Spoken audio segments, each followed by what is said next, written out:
안녕합니다. SCS 뉴스 아나운서 전가은입니다. 청량한 날씨로 감사함이 날로 더해지는 6월의 뉴스 소식을 전해드립니다. 지난 5월 말 중등에서는 호국 보훈의 달을 맞이하여 현충원을 방문하였습니다.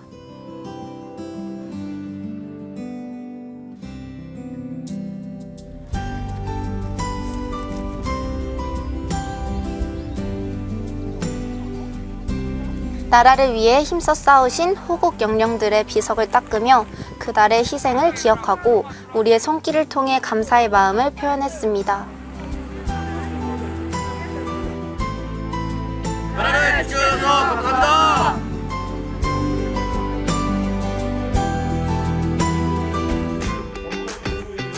다음 주에 떠나는 미션 트립을 위해 중등학생들은 공연을 준비하고 있습니다.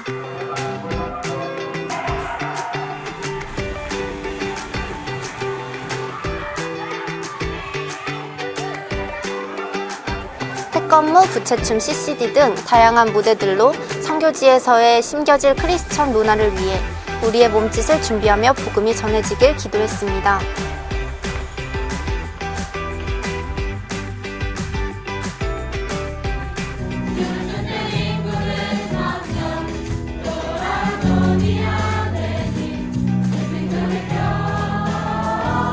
저희는 지금 미션 트립에 가서 공연을 하기 위해 리허설을 하고 있습니다. 팀원들과 함께 부채춤을 공연하고 있습니다. 아무래도 부채춤을 직접 만들어야 하는 입장이다 보니까 좀 창작의 고통을 겪었습니다. 제가 담당하고 있는 게 예수님이랑 하나님에 대한 내용을 담고 있는데 몽골 아이들에게 복음의 씨앗을 잘 심어줄 수 있는 계기가 되었으면 좋겠습니다. 친구들하고 다 같이 해외에 처음 나가는 거다 보니까 선생님들도 힘드실 테고 아플 수도 있고 하는데 다 같이 무사히 안 아프고 돌아오면 좋겠습니다. 실수하지 않고 잘하고 그리고 몽골 아이들에게 스키드라마의 내용을 이제 잘 이해시켜줄 수 있는 거에 대해서 기도를 하고 있습니다. 인도네시아에 가서 하나님을 만나고 오고 싶습니다. 7학년 미션 트립 화이팅! 8학년 미션 트립 화이팅!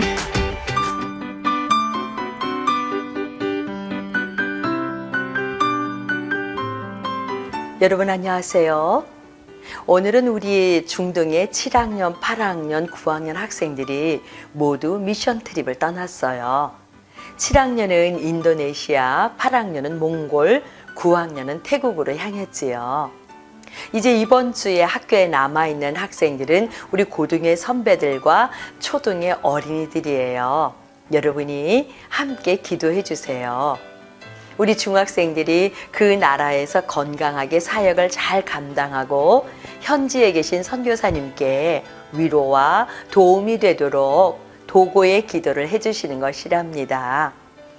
사실 우리 중학생들이 떠난 그 나라들은 우리나라와 비교가 안 될 정도로 경제적으로 어렵고 시설도 낙후하며 먹는 것도 입에 맞지 않을 거예요. 그래도 예수님의 사랑으로 사명을 잘 감당하고 돌아오도록 우리가 기도로 함께 응원하면 좋겠습니다. 사실 우리가 이렇게 다른 나라로 복음을 전할 수 있게 된 것은 누군가 우리나라에도 오셔서 선교해 주셨기 때문이에요. 이 대한민국 땅을 위해서 복음의 씨앗을 뿌린 많은 선교사님들이 계시지요. 오늘은 한국에 제일 최초로 복음을 들고 오신 선교사님을 여러분께 소개해 드리려고 해요. 이분은 여러분의 귀에도 익숙한 분이 아니시랍니다. 한국 땅에 처음으로 오신 이 선교사님은 목사이자 의사였던 칼 귀출라프 선교사님이에요. 칼 귀출라프 선교사님은 우리나라에 1866년에 오셔서 순교한 토마스 선교사님보다 34년 먼저 왔고요. 1884년에 입국한 의료 선교사 알렌보다 52년 먼저, 1885년에 방문한 언더우드와 아펜젤러 선교사보다 53년이나 먼저 조선 땅에 온 선교사였어요. 와우, 대단하지요? 칼 귀출라프 선교사는 1803년 독일에서 태어났고 언어에 탁월한 재능이 있어서 독일어, 영어, 중국어 등 6개의 나라 말에 능했다고 해요. 어려서부터 선교사의 비전을 품었던 귀출라프는 1826년 목사 안수를 받은 후에 정식 선교사로 파송받아서 인도네시아와 태국을 거쳐서 중국에서 주로 복음을 전했어요. 이렇게 중국 선교 활동 중에 귀출라프 선교사는 한 가지 소식을 듣게 됩니다. 각 나라들과 장사를 하는 무역선인 로드 아머스토어가 새로운 무역 통상지를 탐사하려고 조선과 일본 항해를 계획한다는 소식을 들었지요. 귀출라프 선교사는 조선에 복음의 씨앗을 뿌릴 수 있는 절호의 기회라 여기고 스스로 통역 겸 의사로 이 배에 오르게 됩니다. 이건 하나님이 주신 기회야. 이 배를 타고 조선 땅에 가서 복음을 전해야겠다. 귀출라프가 탄 로드 아머스토어는 1832년 7월 충남 보령의 고대도라는 섬에 도착했어요. 귀출라프는 이곳에 약 한 달이라는 짧은 시간을 머물렀지만 수많은 업적을 남겼습니다. 한번 들어볼까요? 그 중에서 가장 뜻깊은 일은 주기도문을 우리나라 말로 번역한 일이에요. 귀출라프는 언어에 능통하다 그랬지요.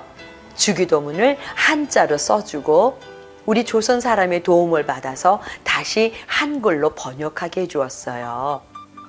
그리고 그가 가는 곳마다 조선인들이 읽을 수 있는 한문 성경과 전도 서적을 나누어 주었지요.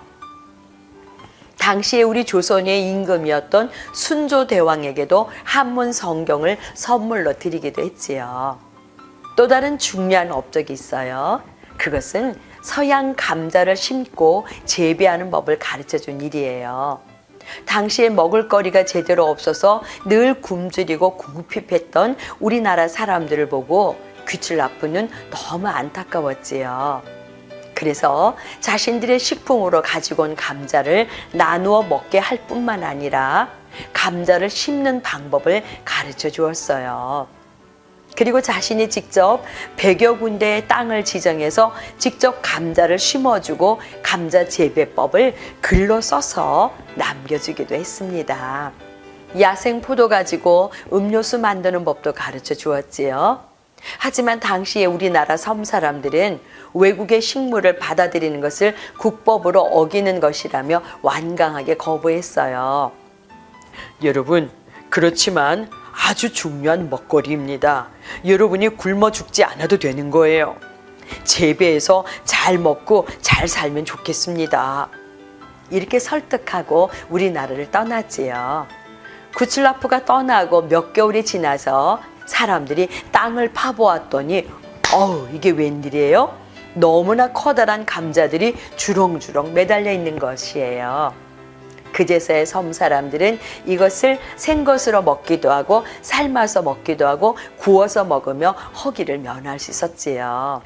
귀출라프는 의사로서도 아픈 사람들에게 무료로 약을 처방해주고 나누어주며 의술을 베풀기도 했어요. 제주도를 돌아보면서 지리적 특성상 제주도가 일본과 조선과 중국을 잇는 선교 기지로 적합할 것이라며 선교 구상도 했지요. 그리고 귀출라프는 우리나라 조선을 떠나면서 이렇게 말했습니다. 이 작은 외딴 나라에 좋은 복음의 씨가 뿌려졌습니다. 머지않아 영광스럽게 싹이 돋아날 것이고 열매가 맺힐 것입니다. 하나님의 축복이 임할 것입니다. 이렇게 축복했대요. 어때요? 귀출라프 선교사님의 축복이 그대로 이루어진 것 같지 않나요? 우리나라는 귀출라프 선교사님을 비롯해서 많은 선교사님들의 헌신과 수고가 있었기 때문에 오늘날 우리가 하나님을 마음껏 찬양하고 예배할 수 있게 된 것이랍니다. 이것을 꼭 기억하고 감사하면 좋겠어요. 그러니 우리가 다른 나라로 선교를 떠나게 되는 것은 마땅한 일이지요. 선교를 가지 못하는 여러분도 공부할 때 사명자의 마음으로 공부해야 돼요. 학교에서 무엇을 배우거나 또 활동을 할 때에도 사명자의 마음으로 감당해야 돼요. 아시겠지요?